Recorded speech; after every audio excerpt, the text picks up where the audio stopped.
നമുക്ക് പ്രാർത്ഥിക്കാം. ഞങ്ങളുടെ ഉപദേശത്തിനായി വിശുദ്ധ തിരുവെഴുത്തുകളെ എഴുതിച്ച് നൽകിയ വാത്സല്യനിധിയായ സ്വർഗീയ നല്ല കർത്താവേ, ഈ വിശുദ്ധ ദിവസത്തിലും തിരുവചനം വായിക്കുവാനും ധ്യാനിപ്പാനും പഠിപ്പാനും സഭയായി ഞങ്ങൾക്ക് ഒരുക്കി തന്ന അവസരത്തിനായി സ്തോത്രം. ഈ പകൽക്കാലം വിവിധ ഭവനങ്ങളിൽ വിവിധ സ്ഥാനങ്ങളിലിരുന്ന് ദൈവത്തെ ആരാധിക്കുന്ന എല്ലാ ജനങ്ങളെയും അനുഗ്രഹിക്കണമേ. എൻ്റെ ന്യായപ്രമാണത്തിലെ അത്ഭുതങ്ങളെ കാണുവാൻ ഞങ്ങളുടെ ഹൃദയ കണ്ണുകളെ തുറക്കണമേ. അടിയൻ്റെ വായിലെ വാക്കുകൾ, ഞങ്ങളുടെ ഹൃദയത്തിലെ ചിന്തകൾ അവിടത്തേക്ക് മാത്രം പ്രസാദകരമായിരിക്കണമേ. പിതാവിൻ്റെയും പുത്രൻ്റെയും പരിശുദ്ധാത്മാവിൻ്റെയും നാമത്തിൽ തന്നെ ആമേൻ. ദൈവത്തിൻ്റെ അതിപരിശുദ്ധ നാമം വാഴ്ത്തപ്പെടുമാറാകട്ടെ. വീണ്ടും നമുക്കൊന്നിച്ച് കർത്താവിനെ ആരാധിപ്പാൻ, ദൈവവചനം പഠിപ്പാൻ കർത്താവ് ഒരുക്കി തന്ന വിലയേറിയ അവസരത്തിനായി സ്തോത്രം. ഇന്ന് ദൈവവചനം ശ്രവിക്കുന്ന എല്ലാവരെയും ഈ പ്ലാറ്റ്ഫോമിൽ കൂടിയുള്ള മിനിസ്ട്രിയിലേക്ക് സ്വാഗതം ചെയ്യുന്നു. എല്ലാവരെയും ദൈവം അനുഗ്രഹിക്കട്ടെ, ആശീർവദിക്കട്ടെ എന്ന് പ്രാർത്ഥിക്കുന്നു. ഓരോ ദിവസം കഴിയുന്തോറും ഭയാനകമായിട്ടുള്ള, ഞെട്ടിപ്പിക്കുന്നതായിട്ടുള്ള സംഭവങ്ങളാണ് നമ്മുടെ രാജ്യത്തും ലോകരാഷ്ട്രങ്ങളിലും നാം കേട്ടുകൊണ്ടിരിക്കുന്നത്. ഈ അടുത്ത സമയത്ത് കേരളത്തിൽ ഗാർഹിക പീഡനങ്ങൾ വർദ്ധിക്കുന്നു, കിടപ്പറ സംഘടനകൾ വർദ്ധിക്കുന്നു, ആത്മീയഹത്യ വർദ്ധിക്കുന്നു, കൊലപാതകങ്ങൾ പെരുകുന്നു. ഒരു വല്ലാത്ത കാലത്താണ് നാം ഓരോരുത്തരും ജീവിക്കുന്നത്. അതുകൊണ്ട് ക്രൈസ്തവ സഭയുടെ വലിയ ധർമ്മം ഈ രക്ഷാ സന്ദേശം ലോകത്തിന് കൊടുത്ത് ഈ പിന്മാറ്റ അനുഭവത്തിൽ ജീവിക്കുന്ന ദൈവത്തിൻ്റെ സൃഷ്ടികളായിരിക്കുന്ന ജനതയെ രക്ഷിക്കാനായിട്ടുള്ള വലിയ ഉത്തരവാദിത്വം നമുക്കെല്ലാവർക്കും ഉണ്ട്.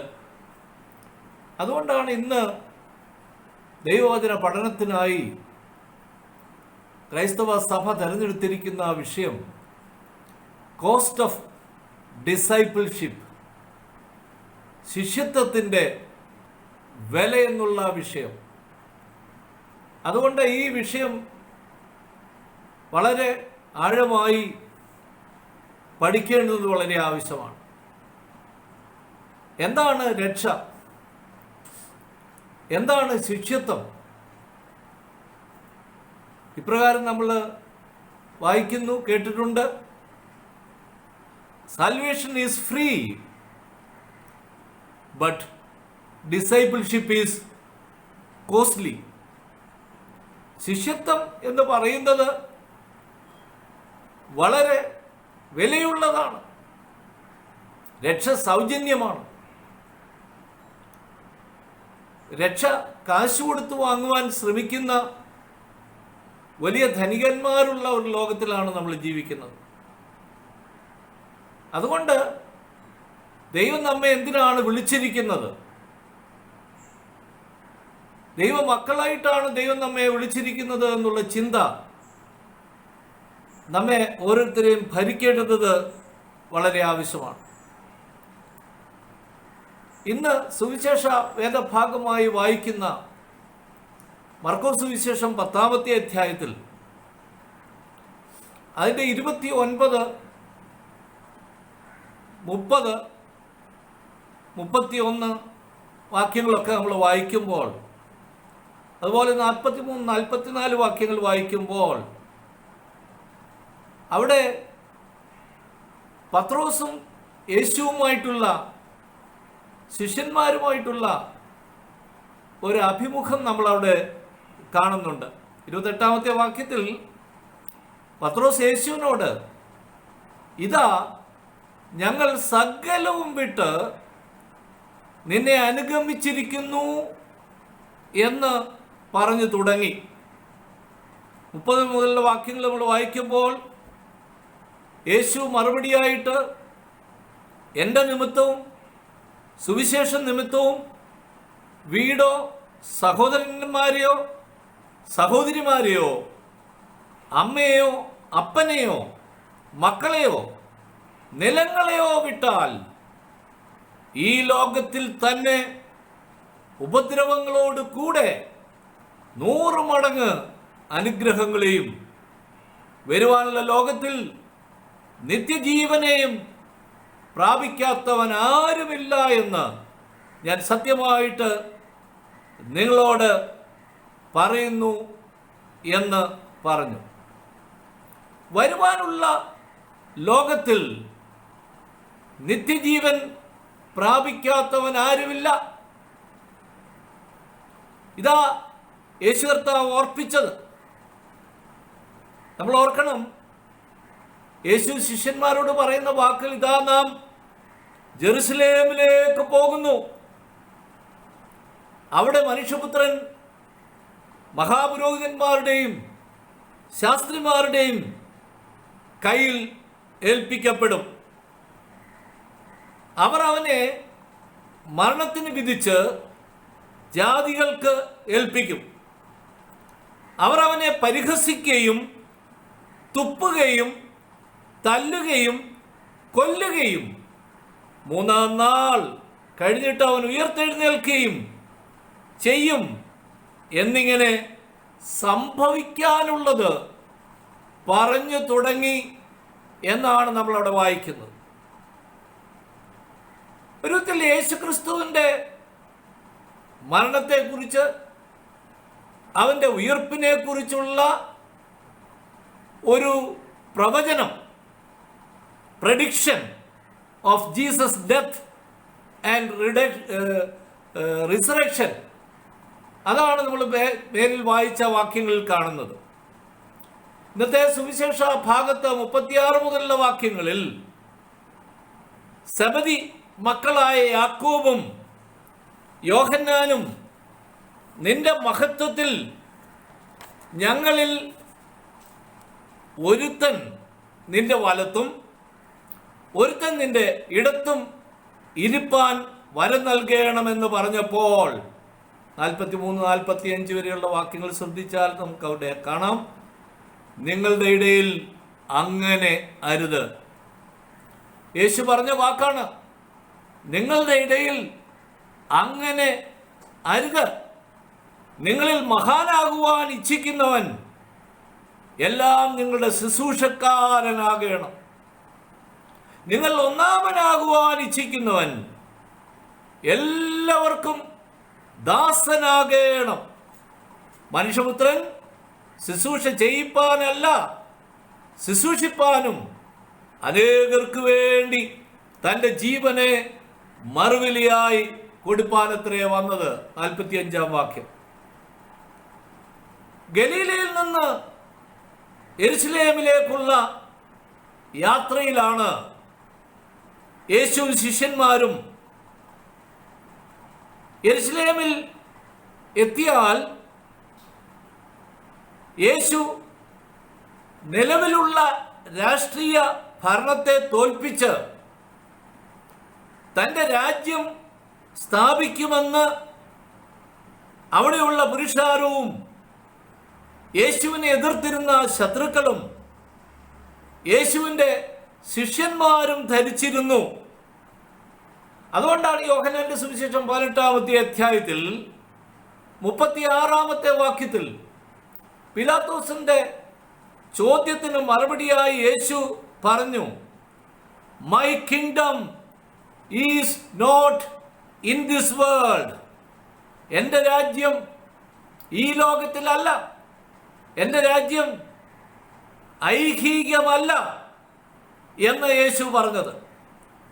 ഇവിടെ യേശുവിൻ്റെ ശിഷ്യന്മാരിൽ സെബദി മക്കൾ യോഹന്നാനും യാക്കോബും അധികാരത്തിൻ്റെ സിംഹാസനത്തിൽ യേശു ഇരിക്കുമ്പോൾ വലത്തും ഇടത്തും ഇരിപ്പാൻ വരം നൽകണം എന്നുള്ള അവരുടെ ആഗ്രഹം യേശുവിനോട് പ്രകടിപ്പിക്കുക ചെയ്തത്.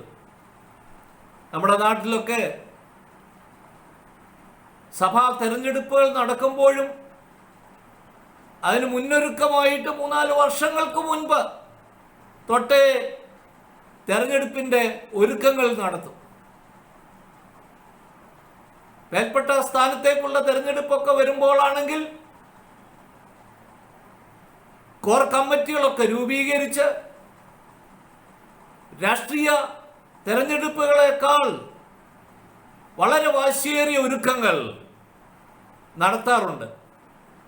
അതിൻ്റെ പിന്നിൽ ഊണും ഉറക്കവുമില്ലാതെ വിശ്വാസികളെന്ന് അഭിമാനിക്കുന്ന ആളുകൾ രാത്രിയും പകലും ഇങ്ങനെ ഇടവകൾ തോറും സഭകൾ തോറും മെമ്പേഴ്സിനെ തേടി 2, 3, 4 പ്രാവശ്യം യാത്ര ചെയ്ത് അവരുടെ സീറ്റ് ഉറപ്പിക്കാറുണ്ട്. എന്തിനാണ്? എൻ്റെ സ്ഥാനാർത്ഥി അധികാരത്തിൽ വന്നു കഴിഞ്ഞാൽ വലത്തും ഇടത്തും ഇരിക്കാനായിട്ട് എനിക്ക് സാധിക്കും. ആ അധികാരം എനിക്കും ഉപയോഗിക്കാനായിട്ട് സാധിക്കും.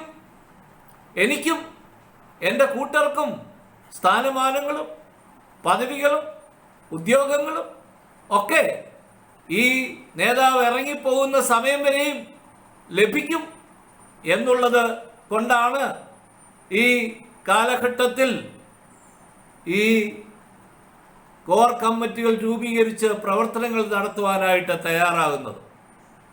അതിൻ്റെ ഭവിഷ്യത് ഫലം എന്താണെന്ന് ചോദിച്ചാൽ സഭകളുടെ ഭദ്രാസനങ്ങളുടെ അല്ലെ പ്രൊട്ടസ്റ്റന്റ് വിഭാഗമല്ലാതെ മറ്റ് വേർപാട് സഭകളുടെ ആയിരുന്നാലും പഴയ കാലത്തിലുണ്ടായിരുന്ന ആത്മീയത നഷ്ടപ്പെടുത്തും. അങ്ങനെ നഷ്ടപ്പെട്ടിട്ട് അധികാരങ്ങൾ അവകാശങ്ങൾ പങ്കിട്ടെടുക്കുന്ന ഒരു വിഭാഗത്തെ മാത്രമാണ് ആത്മീയതയ്ക്ക് യാതൊരു പ്രാധാന്യവും കൽപ്പിക്കാതെ ഭൗതികതയ്ക്ക് പ്രാധാന്യം കൽപ്പിച്ചുകൊണ്ട് ശുശ്രൂഷിക്കുന്ന പ്രവർത്തിക്കുന്ന ഒരു കൂട്ടം ആളുകളെയാണ് നമുക്ക് കാണുവാനായിട്ട് കഴിയുന്നത്. അപ്പോൾ യേശു പറഞ്ഞെന്താ? സെബദി പുത്രന്മാര് യേശു രാജാവായിട്ട് അധികാരമേൽക്കുമ്പോൾ യേശുവിൻ്റെ സിംഹാസനത്തിൻ്റെ വലത്തും ഇടത്തും ഇരിപ്പാൻ അധികാരം നൽകണം എന്ന് യേശുവിനോട് ആവശ്യപ്പെട്ടപ്പോൾ യേശു പറഞ്ഞു, ഈ ആഗ്രഹം എൻ്റെ പരിധിയിൽ ഉൾപ്പെടുന്നതല്ല, അത് പിതാവിൻ്റെ ഹിതത്തിന് വിധേയപ്പെട്ടിരിക്കുന്നു എന്ന് യേശു ഓർപ്പിക്കുന്നതായിട്ടാണ് നമ്മൾ കാണുന്നത്. പ്രിയപ്പെട്ടവരെ, യേശുവിൻ്റേത് വിഭിന്നമായിട്ടുള്ള ഒരു ദർശനമാണ്. സേവനോന്മുഖമായ അധികാരത്തെക്കുറിച്ച് യേശു ആ സമയത്ത് ശിഷ്യന്മാരെ ഓർപ്പിക്കുന്നതായിട്ടാണ് നമ്മളവിടെ വായിക്കുന്നത്. ഞാൻ എപ്പോഴും ഓർപ്പിക്കാറുണ്ടല്ലോ, മൂല്യച്യുതിയുള്ള ഒരു കാലഘട്ടത്തിലാണ് നമ്മൾ ജീവിക്കുന്നത്. മാതൃകാ വ്യക്തിത്വത്തിൻ്റെ അഭാവമുള്ള ഒരു ലോകത്തിലാണ് നമ്മൾ ജീവിക്കുന്നത്. മൂല്യത്തെ തിരിച്ചറിയുവാനായിട്ടുള്ള വകതിരിവില്ലാത്ത ആളുകൾ ഉള്ള ഒരു ലോകത്തിലാണ് നമ്മൾ ജീവിക്കുന്നത്. സേവന സമർപ്പണ മനോഭാവം കുറഞ്ഞ ഒരു കാലഘട്ടത്തിൽ നമ്മൾ ജീവിക്കുന്നു. അതുകൊണ്ട് പ്രിയപ്പെട്ടവരെ, യേശു ഇവിടെ ഓർപ്പിക്കുമ്പോൾ പറയുന്നത് സേവനോന്മുഖമായിട്ടുള്ള ഒരു അധികാരമാണ് ഞാൻ ശിഷ്യന്മാരിൽ നിന്ന് ആഗ്രഹിക്കുന്നത്. എൻ്റെയും അതാണ്. നമുക്കറിയാമല്ലോ, ദൈവം യേശുവിനെ ഈ ലോകത്തിലേക്ക് ജഡാവതാരം ചെയ്യാൻ അയച്ച സംഭവം മുതൽ യേശുവിൻ്റെ 3.5 വർഷക്കാലത്തെ ശുശ്രൂഷകൾ ശ്രദ്ധിക്കുമ്പോൾ Jesus went out to preach the gospel of the kingdom of God. വളരെ ശക്തമായിട്ട് യേശു പറഞ്ഞു, കാലം തികഞ്ഞിരിക്കുന്നു, ദൈവരാജ്യം സമീപിച്ചിരിക്കുന്നു, മാനസാന്തരപ്പെട്ട സുവിശേഷത്തിൽ വിശ്വസിപ്പീൻ. ഇതാ യേശു പറഞ്ഞത്.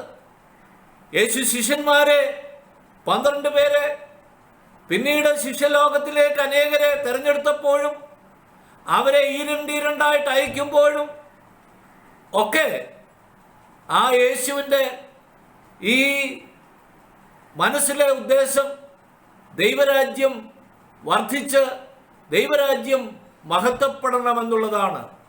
Jesus send out his disciples to preach the gospel of the kingdom of God എന്ന് വിശുദ്ധ വേദപുസ്തകം ഓർപ്പിക്കുന്നുണ്ട്. അതുകൊണ്ട് കോസ്റ്റ് ഓഫ് ഡിസൈപ്പിൾസ് എന്നുള്ള വിഷയം നമ്മൾ ചിന്തിക്കുമ്പോൾ അധികാര മോഹത്തിൻ്റെ പ്രലോഭനങ്ങളിൽ നിന്ന് ഇന്ന് ഈ ദൈവവചനം കേൾക്കുന്ന ഓരോ വ്യക്തികളും, അല്ലെങ്കിൽ ദൈവത്തിൻ്റെ സഭ സ്വതന്ത്രമായേ മതിയാകുകയുള്ളൂ. ക്രിസ്തീയ ശിഷ്യത്വം അധികാര വാഞ്ചയ്ക്ക് വിപരീത ദിശയിലാണെന്നുള്ള തിരിച്ചറിവാണ് ഇന്ന് ലോകത്തിലുള്ള എല്ലാ ക്രൈസ്തവ സഭകൾക്കും ഉണ്ടാകേണ്ടുന്നത്. പ്രിയരെ, ഇന്നത്തെ ലേഖന ഭാഗവും സങ്കീർത്തന ഭാഗങ്ങളും പഴയ നിയമ വേദഭാഗങ്ങളും ഒക്കെ നമ്മൾ വായിക്കുമ്പോൾ അവിടെ ശിഷ്യത്വത്തിന് കൊടുക്കേണ്ടുന്ന വില വലുതാണ് എന്ന് വിശുദ്ധ വേദപുസ്തകം ഓർപ്പിക്കുന്നുണ്ട്. പ്രിയമുള്ളതിന്, സന്തോഷം നൽകുന്നതിന്, ആഹ്ലാദം നൽകുന്നതിന് എതിരായി സഞ്ചരിക്കേണ്ടുന്നവളാണ് യേശുവിൻ്റെ ശിഷ്യൻ, യേശുവിൻ്റെ ശിഷ്യ എന്ന് വിശുദ്ധ വേദപുസ്തകം ഓർപ്പിക്കുന്നുണ്ട്. അതുകൊണ്ട് മർക്കോസ് സുവിശേഷം 10:45 ധ്യാനവചനമായിട്ട് എടുക്കുമ്പോൾ മനുഷ്യപുത്രൻ ശുശ്രൂഷ ചെയ്യിപ്പാനല്ല, ശുശ്രൂഷിപ്പാനും അനേകർക്ക് വേണ്ടി തൻ്റെ ജീവനെ മറുവിലയായി കൊടുപ്പാനത്രേ വന്നത്. Son of man came not to have service rendered to him, but to serve and to give his life as a ransom for many. അനേകർക്ക് വേണ്ടി മറുവിലയായി തൻ്റെ ജീവനെ കൊടുപ്പാൻ യേശു വന്നു. അതുകൊണ്ട് ഈ ശിഷ്യത്വം എന്ന് പറയുമ്പോൾ ഒരു ദാസ്യ ശുശ്രൂഷയാണ് ശുശ്രൂഷകരുടെ മനസ്സിൽ ഉണ്ടായിരിക്കേണ്ടത്. ഡുലോസ് എന്നുള്ള യവന പദം അത് അടിമയെ സൂചിപ്പിക്കുന്നതാണ്. അടിമകൾ എന്ന് പറയുന്നത് സ്വയം ഇല്ലാതാകുന്നവനാണ് ഒരു അടിമ. അവൻ്റെ ഈ ഭൂമിയിലുള്ള അധികാരങ്ങളൊക്കെയും നഷ്ടപ്പെട്ടവനാണ്. അവൻ്റെ സ്വത്വം നഷ്ടപ്പെട്ടവനാണ്. അങ്ങനെയുള്ളവരാണ് ഈ ലോകത്തിൽ അടിമകളായി തീരാറുള്ളത്. യേശുക്രിസ്തുവിൻ്റെ ശിഷ്യൻ എന്ന് പറയുമ്പോൾ അവൻ ക്രിസ്തുവിൻ്റെ അടിമയാണ്. ക്രിസ്തുവിനെ പ്രതി, ക്രിസ്തുവിന് വേണ്ടി അവനിലുള്ള തനിമ നഷ്ടമാക്കുന്നവനാണ്, ശുശ്രൂഷിക്കുന്നവനാണ്, സേവനം ചെയ്യുന്നവനാണ്.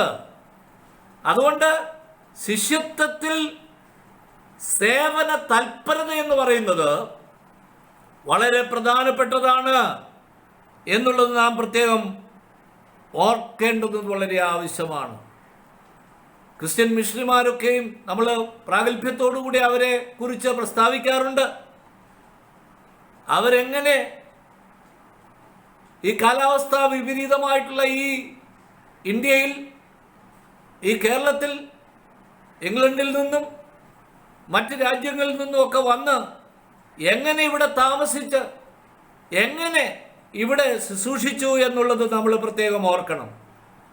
സ്വന്തം ജീവൻ പോലും ത്യജിച്ചുകൊണ്ട് ക്രിസ്തുവിനോട് കൂടെ യാത്ര ചെയ്യുന്ന ഒരനുഭവമാണ് ക്രിസ്ത്യൻ മിഷണറിമാരിൽ നമ്മൾ കണ്ടത്. ശിഷ്യത്വത്തിലും കാണേണ്ടുന്നത് അതുമാത്രമാണ് എന്ന് വേദപുസ്തകം ഓർപ്പിക്കുന്നുണ്ട്. ലൂക്കോസ് സുവിശേഷം 14-ാമത്തെ അധ്യായം അതിൻ്റെ 27-ാമത്തെ വാക്യം നാം വായിക്കുന്ന സമയത്ത് അവിടെ ശിഷ്യത്വത്തിൽ ഉണ്ടായിരിക്കേണ്ടുന്ന വളരെ പ്രധാനപ്പെട്ട പടികൾ അവിടെ ഓർപ്പിക്കുന്നതായിട്ട് നമ്മൾ വായിക്കുന്നുണ്ട്. ലൂക്കോസ് സുവിശേഷം 14-ാമത്തെ അധ്യായം അതിൻ്റെ 26, 27, 33 വാക്യങ്ങൾ വായിക്കുമ്പോൾ അവിടെ യേശു ഓർപ്പിക്കുന്നത് ഹേറ്റിംഗ് അവർ റിലേറ്റീവ്സ്, നമ്മുടെ ബന്ധുക്കളെ പകയ്ക്കണമെന്നുള്ള വാക്കാണ്. ഒരു വിധത്തിൽ അപ്പനെയോ അമ്മയോ സഹോദരന്മാരെയോ സഹോദരിയോ ഭാര്യയോ മക്കളെയോ ഒക്കെ പകയ്ക്കണം, അവരെ വിട്ടുപിരിയണം എന്ന് യേശുവിന് എങ്ങനെ പറയാനായിട്ട് സാധിക്കും? ഒരിക്കലും യേശു അമ്മയോ അപ്പനെയോ സഹോദരന്മാരെയോ സഹോദരിയോ തനിക്കുള്ളത് സ്വന്തം കുടുംബത്തെയോ വിട്ടുപിരിയണമെന്ന് ആവശ്യപ്പെട്ടിട്ടില്ല. യേശുവിന് അങ്ങനെ പറയാൻ കഴിയത്തില്ല. Jesus teaches us to love even our enemies. Mathai സുവിശേഷം 5:44 നിങ്ങളുടെ ശത്രുക്കളെ സ്നേഹിപ്പീൻ, നിങ്ങളെ ഉപദ്രവിക്കുന്നവർക്ക് വേണ്ടി പ്രാർത്ഥിപ്പീൻ എന്ന് പഠിപ്പിച്ച യേശു ശിഷ്യത്വം എന്ന് പറയുന്നത് ഭവനത്തെ വിട്ടുപിരിയുന്നതല്ല, അപ്പനെയോ അമ്മയോ പകയ്ക്കുന്നതല്ല, ഭാര്യയോ മക്കളെയോ പകയ്ക്കുന്നതല്ല എന്നുള്ളത് നാം പ്രത്യേകം ഓർക്കണം. He is not telling us to hate our family. He means we must love him more than anyone or more than anything. ഇതിനേക്കാൾ, മക്കളെക്കാൾ, വീടിനേക്കാൾ, നമ്മുടെ ബന്ധുജനങ്ങളെക്കാൾ അധികമായി ദൈവത്തെ സ്നേഹിക്കണം. ഇതാണ് യേശു ഈ ശിഷ്യത്വത്തിനുള്ള പടിയായി ഓർപ്പിച്ചത്. നിന്റെ സ്വന്തം ജീവനെ പോലും പകയ്ക്കണം, ഹേറ്റിംഗ് ഓൺ ലൈഫ്. മാത്രമല്ല നിന്റെ ക്രൂശ് എടുത്തുകൊണ്ട് ക്യാരിയിങ് ഓൺ ക്രോസ് യേശുവിനെ ഫോളോ ചെയ്യണം. Following Jesus. യേശു പറഞ്ഞു ഫോളോ മീ. ലേവിയോട് പറഞ്ഞു ഫോളോ മീ. വലയും വള്ളവും ഒക്കെ വിട്ടേച്ച് ശിഷ്യലോകത്തെ വിളിച്ചപ്പോൾ പറഞ്ഞു ഫോളോ മീ, എന്നെ അനുഗമിക്കുക എന്നാണ് യേശു പറഞ്ഞത്. അങ്ങനെ എൻ്റെ വചനം കേട്ട് എൻ്റെ പിന്നാലെ വരാത്തവനും എൻ്റെ ശിഷ്യനായിരിക്കാൻ കഴിയുകയില്ല. 33-ാമത്തെ വാക്യം നമ്മൾ ലൂക്കോസ് 14:33 വായിക്കുമ്പോൾ അവിടെ ഓർപ്പിക്കുന്നുണ്ട് ഗിവിങ് അപ്പ് എവരിതിങ്, സകലവും കർത്താവിന് കൊടുക്കണം. ലീവിങ് ഓൾ, സകലത്തിനെയും വിട്ടുപിരിയണം എന്ന് പറഞ്ഞാൽ നിനക്കുള്ളതിനേക്കാൾ കൂടുതലായിട്ട് യേശുവിനെ സ്നേഹിച്ചെങ്കിൽ മാത്രമേ നിനക്ക് കർത്താവിൻ്റെ ശിഷ്യനായിരിക്കാൻ സാധിക്കുകയുള്ളൂ എന്ന് യേശുവോടെ ഓർപ്പിക്കുക. അതുകൊണ്ട് ശിഷ്യത്വത്തിൽ കാണേണ്ടുന്ന പടികൾ നാം വേദപുസ്തകത്തിൻ്റെ പശ്ചാത്തലത്തിൽ മനസ്സിലാക്കിയിരിക്കേണ്ടത് വളരെ ആവശ്യമാണ്. അതുകൊണ്ട് യേശു ലൂക്കോസ് 14:27 പറഞ്ഞതുപോലെ whoever does not carry his own cross and follow me cannot be my disciple. യേശുവിൻ്റെ ഉയർത്തെഴുന്നേറ്റ കർത്താവ് ശിഷ്യന്മാർക്ക് കൊടുക്കുന്ന കൽപ്പന മത്തായി സുവിശേഷം 28-ാമത്തെ അധ്യായം 19-20 വാക്യങ്ങളിൽ രേഖപ്പെടുത്തിയിട്ടുണ്ടല്ലോ. ആകയാൽ നിങ്ങൾ പുറപ്പെട്ട് പിതാവിൻ്റെയും പുത്രൻ്റെയും പരിശുദ്ധാത്മാവിൻ്റെയും നാമത്തിൽ സ്നാനം കഴിപ്പിച്ചും ഞാൻ നിങ്ങളോട് പറഞ്ഞതൊക്കെ ഉപദേശിച്ചും കൊണ്ട് സകല ജാതികളെയും ശിഷ്യരാക്കിക്കൊള്ളുവീൻ. അതുകൊണ്ട് സകല ജാതികളെയും ശിഷ്യരാക്കുവാനായിട്ടുള്ള വലിയ ദൗത്യമാണ് കർത്താവ് നമ്മെ ഏൽപ്പിച്ചിരിക്കുന്നത്. അതുകൊണ്ട് ലോകം മുഴുവൻ ദൈവവചനം കേട്ട് ദൈവസന്നിധിയിലേക്ക് വരണം. ഞാൻ മാത്രം മതി ആലയത്തിൽ എന്നുള്ള ചിന്ത മാറണം. ഞാനും എൻ്റെ കുടുംബവും മാത്രം മതി ആലയത്തിൽ. ഞാനും എൻ്റെ കുടുംബവും മാത്രമെന്ന് പറഞ്ഞിരിക്കുന്നത് യോശുവ പറഞ്ഞത്. ഞാനും എൻ്റെ കുടുംബവും ഞങ്ങൾ യഹോവയെ സേവിക്കും എന്ന് പറഞ്ഞിരിക്കുന്നത്. അതുകൊണ്ട് വേദപുസ്തകം പഠിക്കുമ്പോൾ 1-ാം നൂറ്റാണ്ടിലെ വിശ്വാസികളെ ശിഷ്യന്മാർ എന്നറിയപ്പെട്ടിരുന്നു.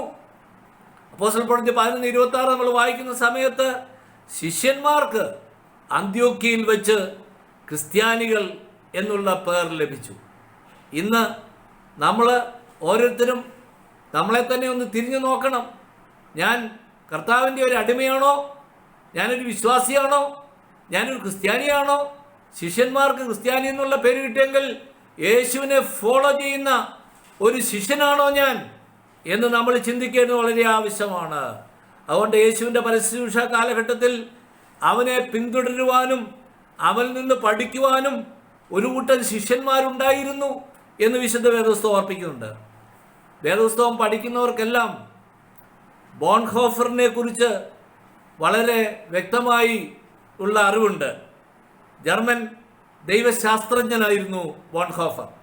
1906 മുതൽ 1945 വരെയുള്ള കാലഘട്ടത്തിൽ ജീവിച്ചിരുന്ന, പ്രവർത്തിച്ചിരുന്ന, ശുശ്രൂഷിച്ചിരുന്ന വലിയ ഒരു ദൈവദാസനായിരുന്നു. അദ്ദേഹം എഴുതിയ പുസ്തകമാണ് ദ കോസ്റ്റ് ഓഫ് ഡിസൈപ്പിൾസ്ഷിപ്പ് എന്നുള്ള പുസ്തകം. 1937 ആ പുസ്തകം എഴുതി. ഈ പുസ്തകത്തിന് ബോൺഹോഫർ കൊടുക്കേണ്ടി വന്ന വില എന്തെന്നുള്ളതാണ് ആ പുസ്തകത്തിൽ രേഖപ്പെടുത്തിയിരിക്കുന്നത്. ദ കോസ്റ്റ് ഓഫ് ഡിസൈപ്പിൾസ് എന്നുള്ള പുസ്തകം എഴുതിയതിന് അദ്ദേഹത്തിൻ്റെ സ്വന്തം ജീവൻ തന്നെ നൽകേണ്ടി വന്നു.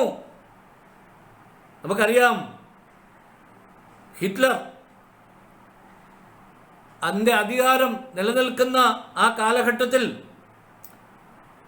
ഈ പുസ്തകം നാസി സ്വേച്ഛാധിപത്യത്തിനെതിരായ നീക്കമാണ് ബോൺഹോഫർ നടത്തിയിരിക്കുന്നത് എന്ന് തെറ്റിദ്ധരിച്ചുകൊണ്ട് 1943 അദ്ദേഹത്തെ അറസ്റ്റ് ചെയ്തു. 1945 ഏപ്രിൽ 9 ഹിറ്റ്ലറുടെ നാസി പട്ടാളം ഈ ബോൺഹോഫറെ വധിച്ചു. പ്രിയപ്പെട്ടവരെ, ഞാൻ എന്തിനാ ഇത് പറഞ്ഞതെന്ന് ചോദിച്ചാൽ, വില കൊടുക്കേണ്ടുന്നതാണ്. തൻ്റെ ജീവനെ തന്നെ മറുവിലയായി കർത്താവ് ലോകത്തിൻ്റെ രക്ഷയ്ക്ക് വേണ്ടി കൊടുത്തെങ്കിൽ, ഇവിടെ ബോൺഹോഫർ ശിഷ്യത്വത്തിൻ്റെ വിലയായി തൻ്റെ ജീവനെ തന്നെ നൽകി എന്ന് വിശുദ്ധ വേദപുസ്തകം ഓർപ്പിക്കുന്നുണ്ട്. അതുകൊണ്ട് ഈ സാൽവേഷൻ എന്ന് പറയുന്നത് സൗജന്യമാണ്.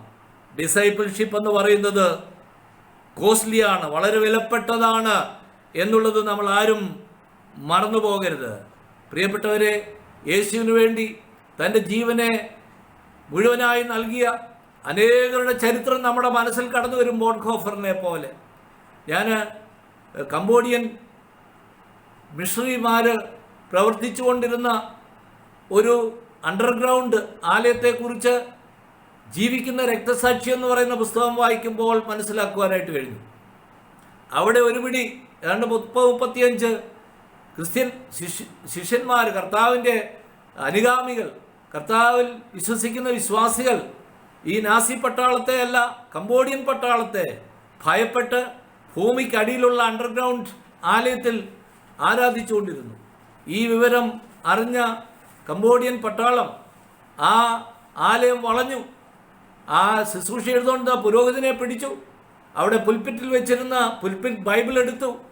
പട്ടാളക്കാർ തോക്കിൻ്റെ അകമ്പടിയോടുകൂടി ആ പുൽപ്പിറ്റ് ബൈബിൾ കൊണ്ടുവന്ന് പള്ളിയുടെ വെളിയിൽ സ്റ്റെപ്പിൽ വെച്ചു. ആരാധിച്ചുകൊണ്ടിരുന്ന ഓരോ ജനങ്ങളെയും ലൈനായിട്ട് നിർത്തി അവർ തോക്കും വെച്ച് ചൂണ്ടിക്കാണിച്ചുകൊണ്ട് നിങ്ങൾ യേശുവിൽ വിശ്വസിക്കുന്നില്ല എന്ന് പറഞ്ഞ് കാർക്കിച്ച് ഈ വേദപുസ്തകത്തെ തുപ്പി, അങ്ങനെ യേശുവിനെ നിന്ദിച്ചാൽ നിങ്ങൾക്ക് ജീവനും കൊണ്ട് പോകാമെന്ന് പറഞ്ഞു. പ്രിയപ്പെട്ടവരെ, അന്ന് ശുശ്രൂഷ എടുത്തുകൊണ്ടിരുന്ന ദൈവദാസനും ആരാധിച്ചുകൊണ്ടിരിക്കുന്ന 34 പേരും അതുപോലെ ചെയ്തു അവരുടെ ജീവ രക്ഷിക്കാൻ വേണ്ടി. എന്നാൽ അവസാനമായി വന്ന ഒരു 17 വയസ്സുകാരി പെൺകുട്ടി, ആ പെൺകുട്ടി ഈ വിശുദ്ധ വേദപുസ്തകത്തിൽ കാർക്കിച്ചു തുപ്പിയിരിക്കുന്ന ഈ അവസ്ഥ കണ്ടപ്പോൾ അവളുടെ ഹൃദയം നൊന്തു, അവൾ വേദനിച്ചു, അവൾ കരഞ്ഞു. അവൾ പെട്ടെന്ന് ആ വേദപുസ്തകത്തിലേക്ക് കെട്ടിപ്പിടിച്ച് ആ വേദപുസ്തകത്തിലെ കാർക്കിച്ചു തുപ്പിയ ഭാഗങ്ങൾ അവളുടെ ശരീരത്തിലെ വസ്ത്രം കൊണ്ട് തുടച്ചു മാറ്റി. അപ്പോൾ തന്നെ ആ കംബോഡിയൻ പട്ടാളക്കാർ അവളെ വെടിവെച്ച് കൊല്ലുകയാണ് ഉണ്ടായത്. യേശുവിന് വേണ്ടി തൻ്റെ ജീവനെ തന്നെ നശിപ്പിച്ച ആ വിശ്വാസിയായ യേശുവിൻ്റെ ശിഷ്യയായ ആ അഗത എന്ന് പറയുന്ന പെൺകുട്ടി, അവളെ ലോകം പിന്നീട് സെയിൻറ്റ് അഗതയായി അറിയപ്പെട്ടു എന്ന് വേദപുസ്തകം ചരിത്രം ഓർപ്പിക്കുന്നുണ്ട്. എന്നെ കേൾക്കുന്ന പ്രിയപ്പെട്ടവരെ, യേശുവാണ് എൻ്റെ രക്ഷ, യേശുവാണ് എൻ്റെ ജീവൻ, യേശുവാണ് എൻ്റെ വെളിച്ചം എന്ന് അഗത എന്ന് പറയുന്ന പെൺകുട്ടി പറഞ്ഞുകൊണ്ട് യേശുവിന് വേണ്ടി തൻ്റെ ജീവനെ അർപ്പിച്ചെങ്കിൽ ഇന്ന് ശിഷ്യത്വത്തിൻ്റെ വില വലുതാണ് എന്ന് മനസ്സിലാക്കി യേശുവിന് വേണ്ടി നമ്മളെ തന്നെ സമ്പൂർണ്ണമായി സമർപ്പിക്കുവാനായിട്ട് കഴിയണം. യേശുവിൻ്റെ പ്രിയ ശിഷ്യനായിരുന്നാൽ പൗലോസിനെ കുറിച്ച് നമുക്ക് വളരെ വ്യക്തമായിട്ട് അറിയാം. പൗലോസ് കാരാഗ്രഹത്തിൽ കിടക്കേണ്ടി വന്നു, പത്രോസ് കാരാഗ്രഹത്തിൽ കിടക്കേണ്ടി വന്നു. അപ്പോസ്തലപ്രവൃത്തി 12, അപ്പോസ്തലപ്രവൃത്തി 16 എന്ന് ഉള്ള 2 അധ്യായങ്ങൾ വായിക്കുമ്പോൾ അവരുടെ ചരിത്രം നമുക്ക് കാണാനായിട്ട് കഴിയും. യോഹന്നാൻ 12:24 യേശു പറഞ്ഞല്ലോ, ഗോതമ്പ് മണി നിലത്ത് വീണ് ചാകുന്നില്ല എങ്കിൽ അത് തനിയേയിരിക്കും, ചത്തുവെങ്കിലോ വളരെ വിളവുണ്ടാകും. അതുകൊണ്ട് ചത്തുവെങ്കിൽ മാത്രമേ വിളവുണ്ടാകത്തുള്ളൂ. ക്രിസ്തു ശിഷ്യനാകാനുള്ള പ്രധാന യോഗ്യത എന്ന് പറയുന്നത് ആത്മത്യാഗമായിരിക്കണം എന്ന് യേശു ഓർപ്പിച്ചു. റോമലേഖനം 8:35 മുതലുള്ള വാക്യങ്ങൾ വായിക്കുമ്പോൾ എങ്ങനെ how to do God's ministry, എങ്ങനെ കർത്താവിൻ്റെ ശിഷ്യനായി ശുശ്രൂഷ ചെയ്യുവാനായിട്ട് കഴിയും. പൗലോസ് പറയാണ്, റോമാ സഭയോട് പറയാണ്, who shall ever separate us from Christ love, ക്രിസ്തുവിൻ്റെ സ്നേഹത്തിൽ നിന്ന് നമ്മെ വേർപിരിക്കുന്നത് ആരാണ്? സഫറിങ്ങിന് പറ്റുമോ? ട്രിബുലേഷൻസിന് പറ്റുമോ? കലാമിറ്റിക്ക് പറ്റുമോ? ഡിസ്ട്രസ്സിന് പറ്റുമോ? പെർസിക്യൂഷന് പറ്റുമോ? ഹങ്കറിന് പറ്റുമോ? ഡെസ്റ്റിറ്റ്യൂഷന് പറ്റുമോ? സ്വാഡിന് പറ്റുമോ?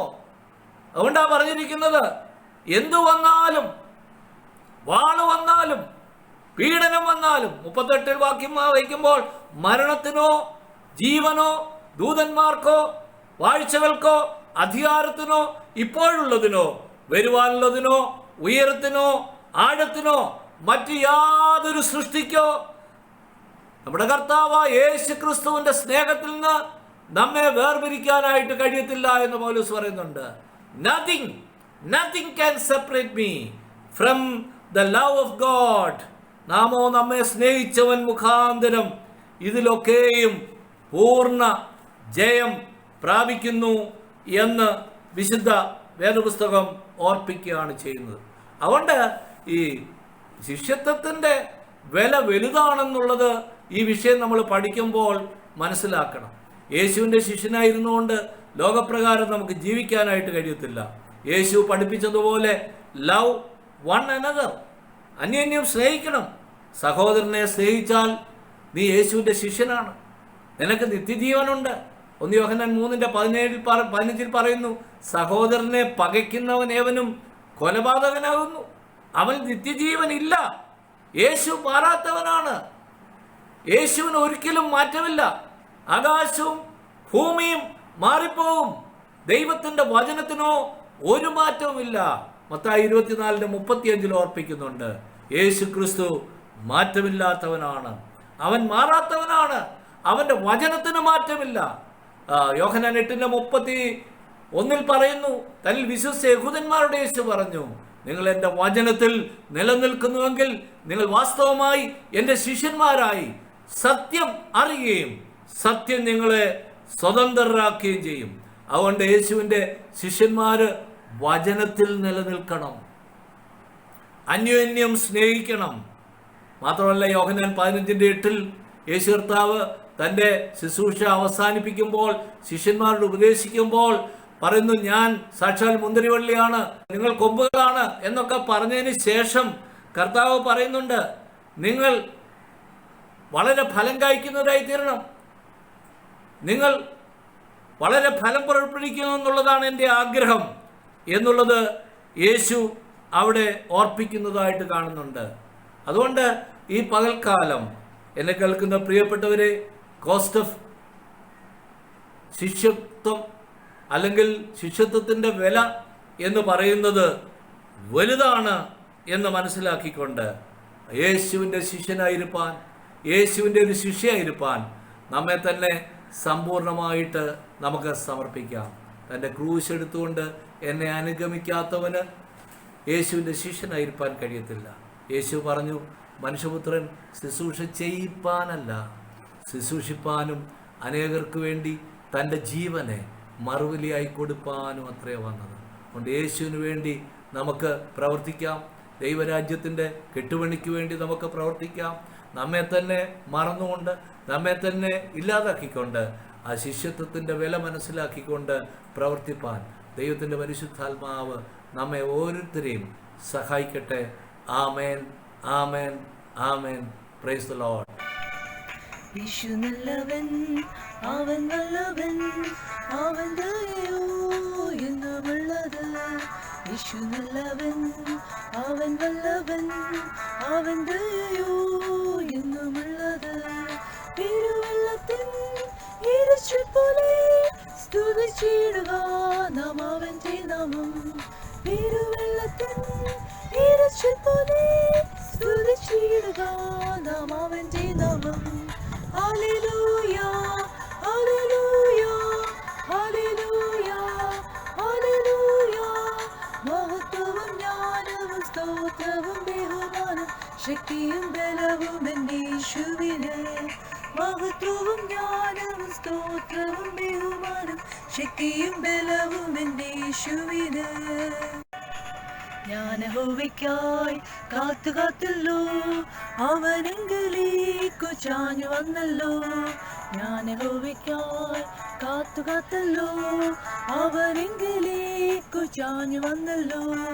നാശകരമായ കുഴിയിൽ നിന്നും കുഴഞ്ഞ ചേറ്റിൽ നിന്നും എന്നെ കയറ്റി. നാശകരമായ കുഴിയിൽ നിന്നും കുഴഞ്ഞ ചേറ്റിൽ നിന്നും എന്നെ കയറ്റി. Hallelujah, hallelujah, hallelujah, hallelujah. മഹത്വവും ജ്ഞാനവും സ്തോത്രവും ബഹുമാനം ശക്തിയും ബലവും എൻ്റെ യേശുവിന്. മഹത്വവും ജ്ഞാനവും സ്തോത്രവും ബഹുമാനം ശക്തിയും ബലവും എൻ്റെ യേശുവിന്.